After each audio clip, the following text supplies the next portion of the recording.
Ini adalah penjelasan yang sangat sederhana dan gampang untuk dimengerti tentang mengapa orang Kristen percaya bahwa keselamatan tidak bisa diperoleh dengan perbuatan baik, namun hanya melalui iman kepada Tuhan Yesus Kristus. Kalian harus simak ini. This is you. Okay? That's sin. It never comes off. No matter what you do, that sin cannot come off.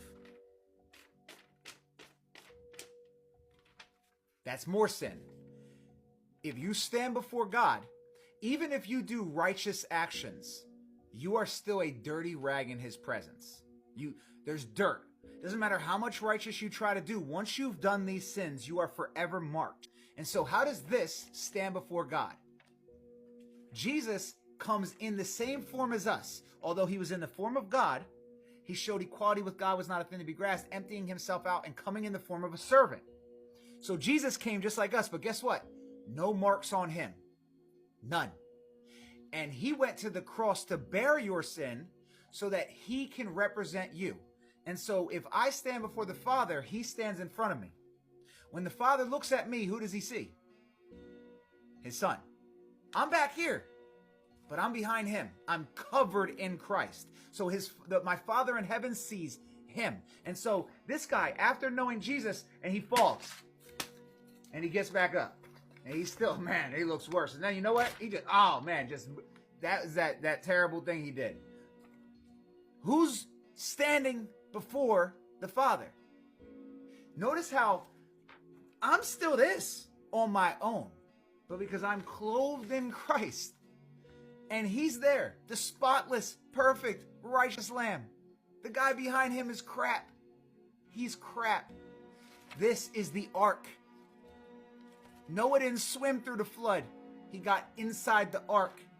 Jacob didn't somehow become the right son in front of his father. He dressed up as his brother Esau. You see this being clothed in something. Adam and Eve fall in the garden. They try to clothe themselves by their own works, creating fig leaves. God had to cover them in the skin of an animal. Cain presented the works of his own hand. Abel presented the lamb.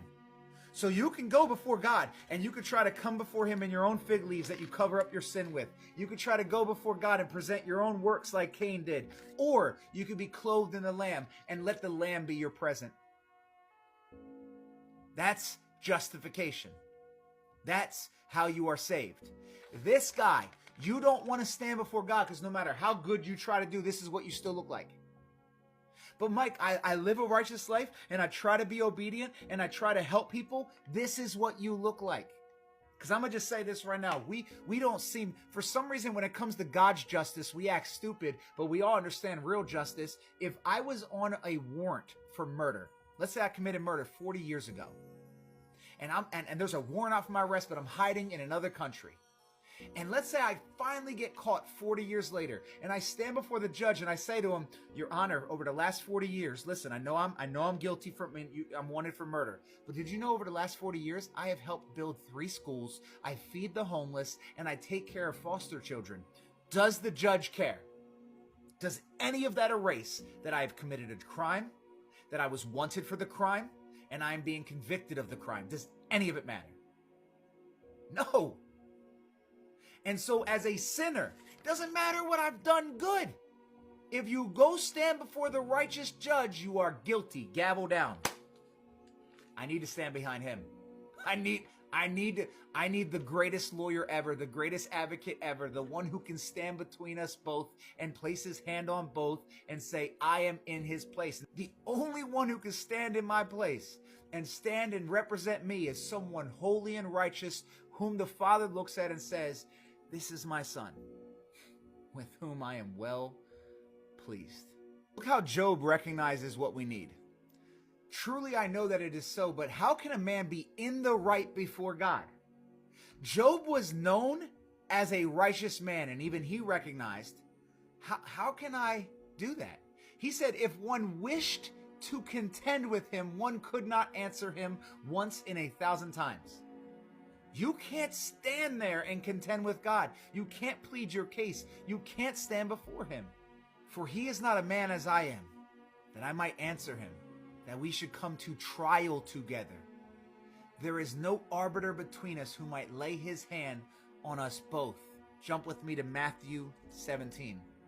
A voice from the cloud said, "This is my beloved Son, with whom I am well pleased." The Father puts his hand on the Son. When the disciples heard this, they fell on their faces and were terrified, but Jesus came and touched them. "Rise and have no fear." The Father looks at Jesus and is pleased, and he can lay his hand on us and say, "Have no fear." This is why 1 John chapter 2 says what? "My little children, I'm writing these things to you so that you may not sin, but if anyone does sin, we have an advocate with the Father, Jesus Christ, the righteous." Advocate, mediator, arbiter, same language. Over and over and over again. You need someone in between, or else you can't stand before him.